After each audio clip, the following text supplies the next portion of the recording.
ma min be ni ka ko tiɲɛna i be fɛ i ka ko ka ɲɛ i be collecte nafa sɔrɔ i be fɛ i ka bɔda sɔrɔ i ka lahalaya bɛɛ lajɛlen la o de kuranɛ sura min be yen n'o b'a fɔ ma suratu dukhanu n'o ye hemim wal kitabil mubin inna anzalnahu fi laylatin mubarakatin ka taa se aya laban ma n'a bɛ fɔ ko fartaqibinnahum murtaqibuna i b'i ja ka nin nasi in sɛbɛn k'a dafa kana fɛn fara a kan kana fɛn bɔ a la siɲɛ 80 ani siɲɛ 9 n'i bɛ fɛ ka dɔ fara a kan i bɛ fɛ ka dɔ fara a kan k'a caya ka tɛmɛ nin kan i bɛ taa n'a ye fatahu aradu la o yɛrɛ ye dayɛlɛ de kɔ da ye n'o ye 480 ani 9 o tuma n'i ye nasi in bɔ an b'a fɔ jiri dɔ ma ko jatigi fajiri i b'a ɲini kuru kelen ka jatigi fajiri yɛrɛ dili fana ɲini n'u y'a kuru kelen ɲini i b'a dili fana ɲini ani u b'a fɔ jiri dɔ ma ko alajɔn i b'o fana kuru kelen ɲini i b'a nin kuranɛ nasi barikama in fara ɲɔgɔn kan i b'a tobi k'a tobi k'a tobi fo e yɛrɛ ye sɔmi sɔrɔ k'a fɔ ko nasi in mɔna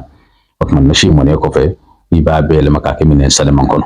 o tuma nasi n'i bɛna ko waati o waati n'i ye ji kɛ minɛn dɔ kɔnɔ ji min b'i ko mɛ ale ji i b'a sufɛ la min tɛ farikolo tɔɔrɔ a t'i degun mɛ i ko to i bɛ kalaya dɔɔnin mɛn o ye gindoba de ye nasiko la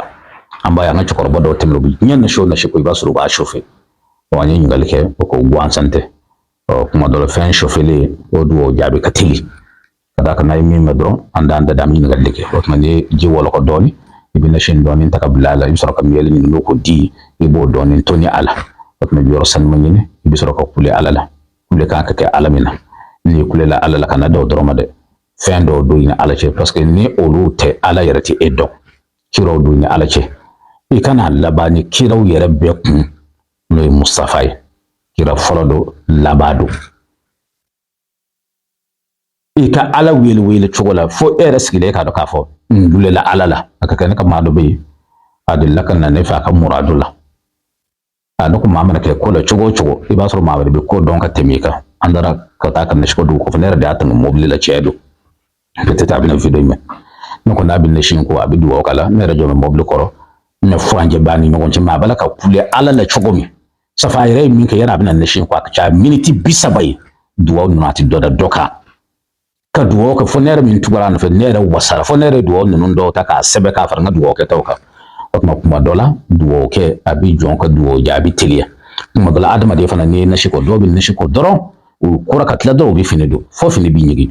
a bɛ nasi kɔ dugawu jaabi a b'a tigɛ i b'a ale farajɛlamɔgɔ caman bɛ yen n'u taara jiko i b'a bɛ saribɛti ka fari jɔsi o tɛ dɔwɛrɛ ye walasa i bɛna fini donni min kɛ fini kana ɲigi ni fini ɲiginna dɔrɔn a bɛ fari ŋɔɲɛ o tuma nasi kɔla ɲuman fana n'i ye nasi kɔ dɔrɔn ta ne taara faama dɔ fɛ i mago bɛ ɲɛmaa dɔ la i mago bɛ waritigi dɔ la e bɛ se ka taa ɛri 3 ɛri 4 kɛ i b'a kɔnɔ hali i ti degun mɛ e bɛna taa min kɛ k'i ka mɔgɔ fɔni jira dalibaa masa la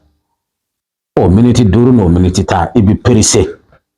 o tuma a b'a hakili to la kosɛbɛ o tuma su o su bɛ nasi dɔ ta i bɛ dɔ min i bɛ dɔ ko i bɛ dɔ min i bɛ dɔ ko i b'i ja ka su 20 kɛ a kan n'i ye su 20 sɔrɔ a la ni ala ni kira sɔnna e yɛrɛ bɛna min i ka cogoyaw la ani i ka cogoya kɔrɔ tɛmɛnɔ i bɛna lajɛ n'a sɔrɔ u ye kelen walima n'u tɛ kelen ye an b'a ɲini ala fɛ ala k'a kɛ nafa ani barika ye ala ka diɲɛ waati nataw jira an na salamu aleykum wa rahmatullahi. Abonnez Donny TV, n'oubliez pas, ayez vidéo liker, ayez commenter, ayez partager et puis de grâce ayez abonné à la page là, ayez abonné à la page là, Chama. Merci beaucoup.